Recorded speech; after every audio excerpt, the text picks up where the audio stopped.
नमस्कार शेतकरी बंधूंनो. मी डॉक्टर विजय नारायण दासुडाम, विषय विशेष तज्ज्ञ, कृषी विज्ञान केंद्र सिंधेवाई. तुम्हा सर्व बळीराजांचं मनापासून स्वागत. बांधवांनो, खरं तर पीक वाढीसाठी जैविक खते वापरणे फायदेशीर कशा प्रकारे, तर ते आपण आज जाणून घेऊया. खरं तर शेतकरी बांधवांनो, सध्याच्या बदलत्या परिस्थितीमध्ये आधुनिक पद्धतीने शेती करणे आजच्या काळाची गरज आहे. आपल्या देशातील विविध कृषी विद्यापीठामध्ये शेतीच्या विविध क्षेत्रामध्ये नवनवीन संशोधन केले जात आहेत. शेती उत्पादनात वाढ होऊन सर्वसामान्य शेतकऱ्यांना आर्थिक विकास होणे महत्त्वाचे आहे. पीक उत्पादन वाढीसाठी नवनवीन जाती, विविध खतांचा व्यवस्थित पद्धतीने वापर, तसेच आधुनिक पद्धतीने पाणी व्यवस्थापन, वेळीच पीक संरक्षण करणे, अन्नधान्यामध्ये काढणीनंतरची प्रक्रिया तंत्रज्ञान, असे नवनवीन आधुनिक कृषी तंत्रज्ञान वेळोवेळी अवगत करून घेणे खरंच आपल्यासाठी फार महत्त्वाचं आहे. पिकांच्या उत्पादन वाढीसाठी विविध खतांचा प्रामाणिक वापर करणे सुद्धा गरजेचं आहे. खरं तर शेतकरी बांधवांनो, आपण हमेशा तुम्हाला सांगतो की आपल्या जमिनीचे आरोग्य सुधारण्यासाठी आणि कमीत कमी आपल्या जमिनीचे मध्ये असलेले गुणधर्म जाणून घेण्यासाठी आपल्याला माती परीक्षण खरेच करणे गरजेचं आहे. त्यानुसार आपण खताची मात्रा द्यावी. खरं तर आजचा जो आपला विषय आहे, पीक वाढीसाठी जैविक खते वापरणे. खरं तर शेत जमिनीतील जोपर्यंत सेंद्रिय कर्ब, आपले गांडूळ, सूक्ष्म जीवाणू यांची संख्या भरपूर होईपर्यंत पिकाचे समाधानकारक उत्पादन मिळत होते. परंतु नंतर जसं-जसं आपण रासायनिक शेती पद्धतीकडे शिफारस केलेल्या रासायनिक खते असो, कीटकनाशके असो, तणनाशके असो, रोगनाशके असो, यांचा वापर वाढल्यामुळे आपल्या उत्पादनावर परिणाम होत गेला आणि लागवड खर्च वाढत गेला शेतकरी बंधूंनो. या पार्श्वभूमीवर शेतकऱ्यांनी आज कमी खर्चाची आणि जास्त निवड देणारी शेती पद्धती अवलंबली पाहिजे. त्यासाठी सेंद्रिय भर खते जसे की शेणखत असो, कंपोस्ट खत असो, कोंबडी खत, लेंडी खत, तसेच जोर खत, यामध्ये आपले हिरवळीच्या खते जसं बोरू ढेंचा असो, गांडूळ खत, मडी खत इत्यादीचं वापरण्याची खरंच गरजेचं आहे शेतकरी बांधवांनो. आपल्या जमिनीत विविध प्रकारचे असंख्य जीवाणू असतात. काही जीवाणू पिकांना अन्नद्रव्ये उपलब्ध करून देतात, तर काही रोग प्रतिबंधक असतात. असे उपयुक्त जीवाणू मातीतून आपण विलग करून त्यांची उपयुक्तता, कार्यक्षमता तपासली जाते. असे अकार्यक्षम जीवाणू प्रयोगशाळेत मोठ्या प्रमाणात वाढून ते जमिनीत पुन्हा वापरल्याने त्याची जमिनीतील संख्या वाढते आणि हवेतील नत्र स्थिरीकरण, स्फुरद विरघळणे, सेंद्रिय पदार्थाचे विघटन या उपयुक्त क्रियेतून पिकाला आवश्यक अन्नद्रव्याचा भरपूर पुरवठा होऊन आपल्या उत्पादनात लक्षणीय वाढ होते. त्यासाठी शिफारसनुसार जैविक खते वापरण्याची मोठी गरज आहे सध्या. आपल्या प्रयोगशाळेतील कृषी विद्यापीठ असतील, त्यामध्ये नत्र स्थिर करणाऱ्या, जमिनीतील स्फुरद विरघळणाऱ्या आणि सेंद्रिय पदार्थाचे विघटन करणाऱ्या कार्यक्षम जीवाणूची स्वतंत्ररित्या वाढ करून योग्य अशा वाहकात मिसळून तयार होणाऱ्या मिश्रणाला आपण जीवाणू खत असे म्हणतो. या जीवाणू खते पिकांना नत्र मिळवून देतात. अविद्राव्य स्वरूपातील आपलं स्फुरद विरघळणारे आणि सेंद्रिय पदार्थाचे जलद विघटन करतात. या खताला आपण जीवाणू संवर्धके, बॅक्टेरियल कल्चर असेही म्हणतो शेतकरी बांधवांनो. तर आता नत्र स्थिरीकरण करणारे जीवाणू कोणते? तर त्यामध्ये अझॅटोबॅक्टर हे जीवाणू जमिनीमध्ये पिकांच्या मुळाभोवती राहून असहजीवी पद्धतीने कार्य करतात. ते हवेतील मुक्त नत्र शोषून घेतात आणि पिकांना उपलब्ध करून देतात. ही जीवाणू खरं तर शेंगवर्गीय पिके वगळून इतर सर्व एकदल पिके, तृणधान्य, भाजीपाला आणि फळ पिकांना उपयोगी पडतात. उदाहरणं द्यायची असेल तर आपलं ज्वारी, बाजरी, गहू, मका, कापूस, सूर्यफूल, मिरची, वांगी, डाळिंब, पेरू, आंबा इत्यादी हे जीवाणू पीकनिहाय सुमारे 20 ते 40 किलो नत्र प्रति हेक्टरी वर्ष पुरवठा करतात. बघा किती महत्त्वाचं आहे. त्याचप्रमाणे अझोस्पेरिलियम हे जीवाणू तृणधान्य पिकाच्या मुळामध्ये व मुळाभोवती राहून सहजीवी पद्धतीने नत्र स्थिर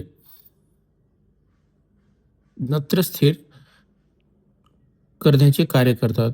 उदाहरण घ्यायचं असेल तर शेतकरी बांधवांनो, आपल्या ज्वारी असो, मका असो, गहू इत्यादी पिकासाठी या अझोस्पेरिलियम या जीवाणू संवर्धकाचा वापर केला जातो.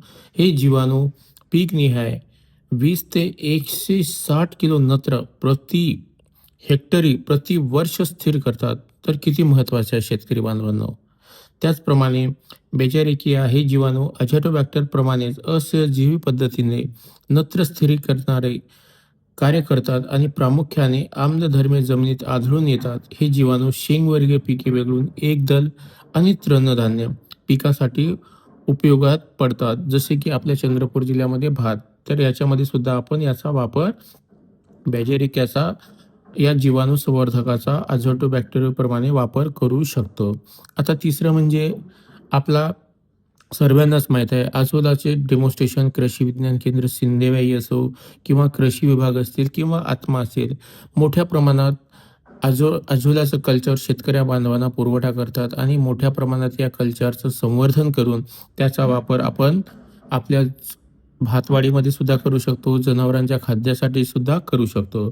तर अझोला ही एक पान वनस्पती असून हे एक हिरवळीचे खत म्हणून शिवाळाबरोबर सहजीवी पद्धतीने वाढते आणि हवेतील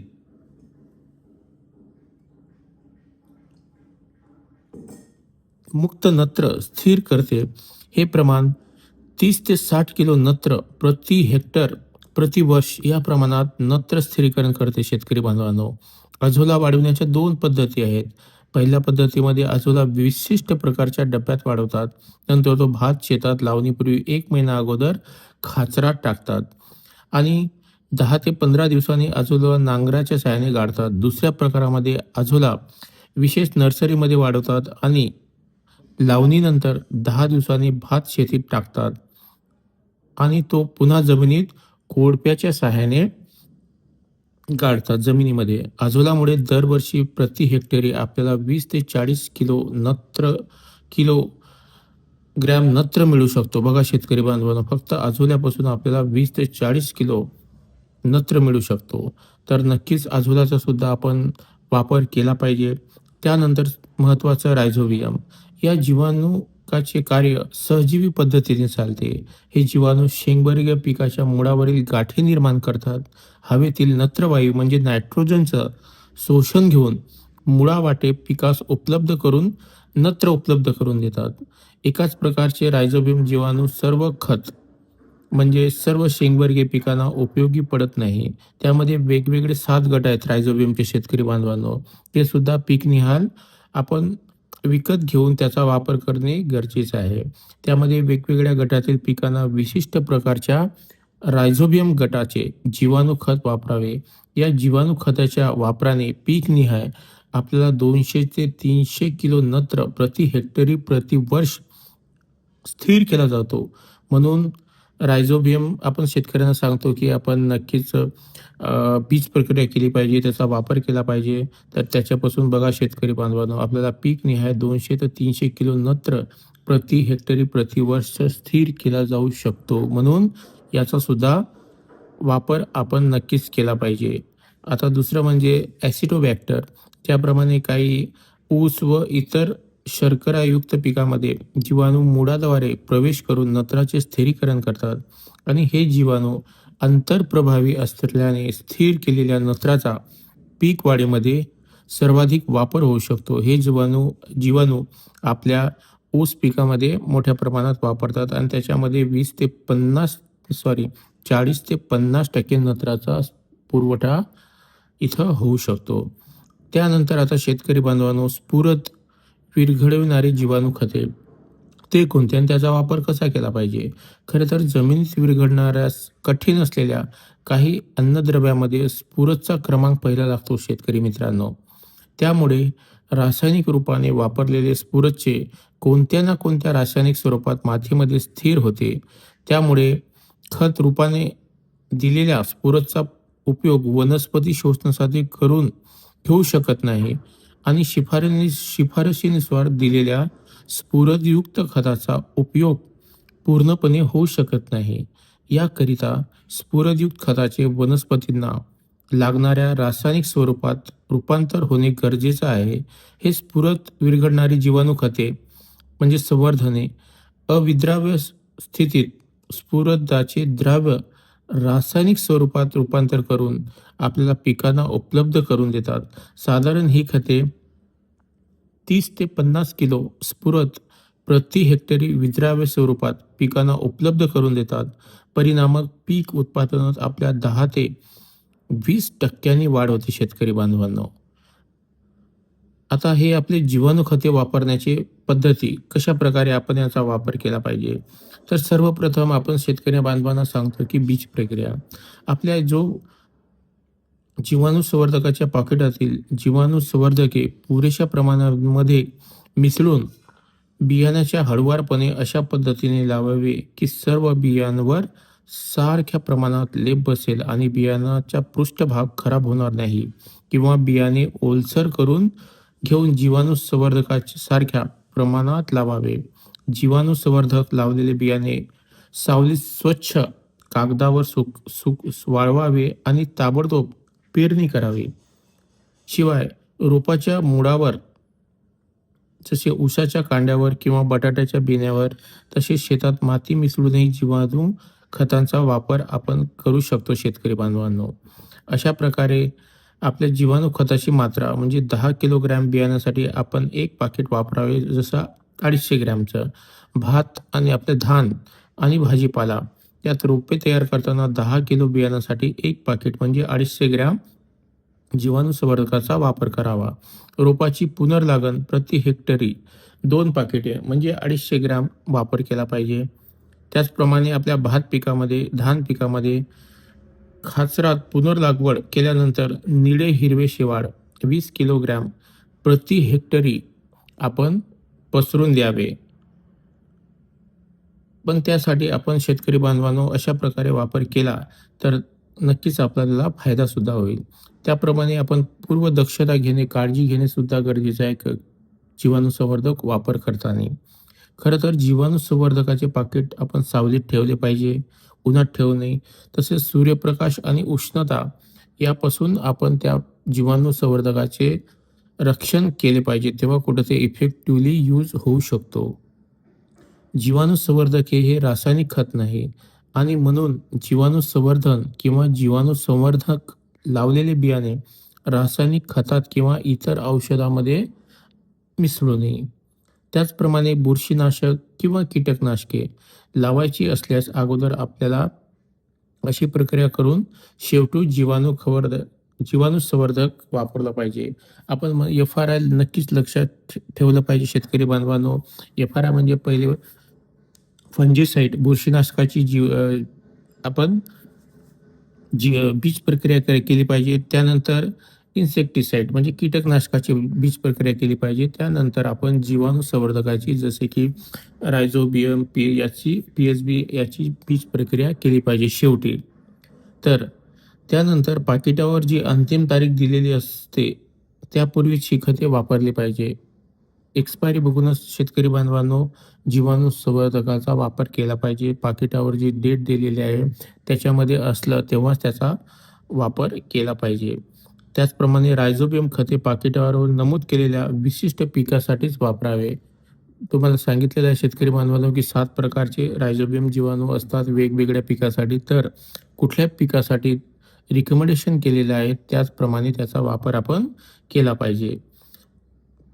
याप्रमाणे आपण महत्त्वपूर्ण आणि सूचना अवलंब केल्या, जसे की जीवाणू खते वापरल्याने रासायनिक खताची उणीव संपूर्णपणे भरून काढता येत नाही, तेव्हा हे रासायनिक खतांना पूरक खते म्हणून आपण वापरणे फायद्याचं आहे. तर नक्कीच शेतकरी बांधवांनो आपल्याला पीक वाढीसाठी जैविक खते वापर करणे खरंच गरजेचं आहे. जैविक खते हे फार महागही नसतात, फार कमी याच्यामध्ये आपल्याला उपलब्ध असतात. तर त्याचा वापर अवलंब नक्कीच केला पाहिजे.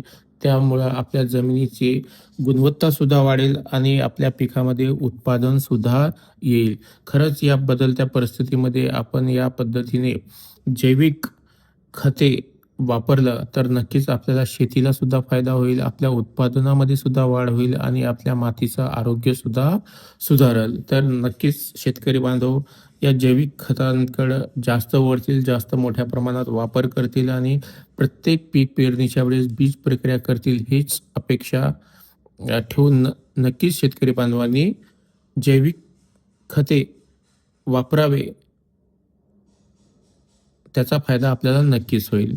तर आपण या पीक वाढीसाठी आणि आपलं उत्पादन वाढीसाठी नक्कीच आपण ज्याप्रमाणे सांगितल्याप्रमाणे अझाटोबॅक्टर असेल, पी-एच-बी असेल, अझोला असेल, रायझोबियम असेल याचा वापर आपण नक्कीच करावे. धन्यवाद शेतकरी बांधवांनो.